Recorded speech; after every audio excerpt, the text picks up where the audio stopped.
নমস্কার, কেমন আছেন সবাই? আশা করছি সবাই খুব ভালো আছে। আমি অর্পিতা, অর্পিস দুনিয়ায় নতুন একটি ব্লগে আপনাদের সবাইকে স্বাগত জানাই।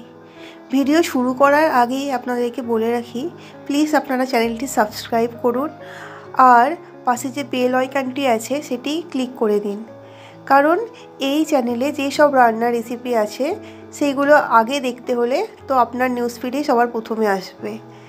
আর এরকম মজাদার রান্না আরও রেসিপি পেতে আমার চ্যানেলটি সাবস্ক্রাইব করুন, প্লিজ সাবস্ক্রাইব করুন।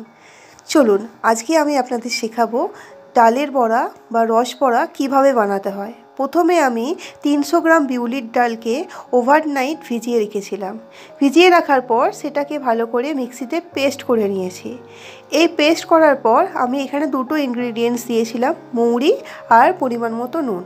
মৌরি দেওয়ার ফলে কি হয়, ডালের বড়ার যে সেন্টটা আসে ভেতরে সেটা খুব ভালো হয় খেতে। তারপরে আমি কড়াইতে ভালো করে তেলটি গরম করে নিলাম। অবশ্যই সর্ষের তেল নিয়েছিলাম। আমি দেখে নিলাম যে একটা ডালের ছোট অংশ দিয়ে যে তেলটি হিট হয়েছে কিনা। যখন দেখলাম হিট হয়ে গেছে, আমি আস্তে আস্তে প্রত্যেকটা ডালের বড়া ছেড়ে দিলাম এবং এখানে আমি ডালের বড়া দেওয়ার পর গ্যাসের ফ্লেমটি একদম মিডিয়াম করে দিয়েছিলাম, কারণ মিডিয়াম করলে বোথ সাইডই ভালোভাবে ভাজা হবে। অনেক সময় কি হয়, হিট রাখার জন্য তো ওপরটা তো ভালো করে ভাজা হয়ে যায়, কিন্তু ভেতরের অংশে অনেক সময় কাঁচা থেকে যায়। সেই জন্য এই ডালের বড়া বা কোনো কিছু বড়া ভাজার সময় সবসময় আপনাদের মিডিয়াম টু লো ফ্লেমে ভাজতে হবে। এখানে আমি বলে রাখি যে ডালটিকে পেশার পরে ভালো করে আমি ফেটিয়ে নিয়েছিলাম। যত বেশি ফেটাবেন ডালের বড়া তত নরম হবে, আর ডালের বড়া যদি শক্ত হয় তাহলে সেই রস বড়া খেতে একদমই ভালো লাগবে না। এখানে দেখুন, আমি আমার নিচের পিঠটা যখন ভাজা হয়ে গেছে বড়ার, তখন আমি সেইগুলোকে একটু একটু করে উল্টে দিয়েছি। অবশ্যই সেটা আস্তে হাতে করবেন, কারণ জোরে করলে জিনিসটা হয়তো ভেঙে যাওয়ার চান্সেস থাকে। ঠিক আছে, এ তো খুব নরম বড়া। আমার এখানে ভাজতে প্রায় 2 থেকে 3 মিনিট মতো সময় লেগেছিল ডালের বড়াগুলোকে, কারণ আমি প্রত্যেকটা ডালের বড়াই লো টু মিডিয়াম ফ্লেমে ভেজেছিলাম। এইভাবে আমার 3 রাউন্ড ডালের বড়া ভাজতে টাইম লেগেছিল। 3বার আমি দিয়েছিলাম, কারণ আমার কোয়ান্টিটিটা অনেক বেশি ছিল। এইভাবেই আস্তে আস্তে আমি এই ডালের বড়াগুলোকে সমস্ত কিছুগুলোকে ভেজে নিলাম। দেখুন, এখানে আমি একটা ডালের বড়া ভেঙেও দেখিয়ে দিলাম ভেতরটা কাঁচা রয়েছে কিনা। একদমই কাঁচা নেই, খুব ভালো ভাজা হয়েছে।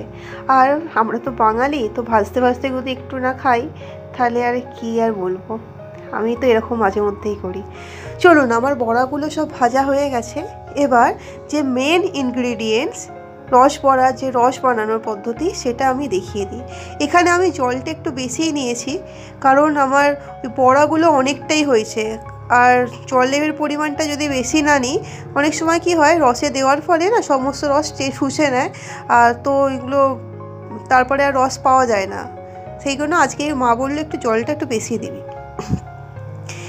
তারপরে আমি জলটা যখন দিলাম, এর মধ্যে আমি 2টো এলাচ দিয়ে দিয়েছিলাম, একটু গন্ধটা ভালো আসবে। এলাচ দেওয়ার পরে আমি তার মধ্যে দিয়ে দিয়েছিলাম হলো চিনি আর গুড়। সেটাকে ভালো করে ফুটিয়ে তারপরে নামিয়ে কিছুক্ষণ রেখে দিয়েছিলাম। ঠান্ডা হয়ে যাওয়ার পরে আমি প্রত্যেকটা বড়া দিয়ে দিয়েছিলাম, দিয়ে 3 ঘন্টা পর আমি খেয়েছিলাম। দেখুন কেমন খেতে হয়েছিল, ভালো হয়েছিল। বড়াগুলো অত্যন্ত সফট হয়েছিল। ভিডিওটি ভালো লাগলে লাইক করবেন, আর প্লিজ চ্যানেলটি সাবস্ক্রাইব করে আমার পাশে থাকুন, কারণ তাড়াতাড়ি সাবস্ক্রাইব করলে আরও বেশি সাবস্ক্রাইবার হলে আমিও ভিডিও দেওয়ার বেশি আগ্রহ পাবো। ধন্যবাদ, সবাই ভালো থাকবেন।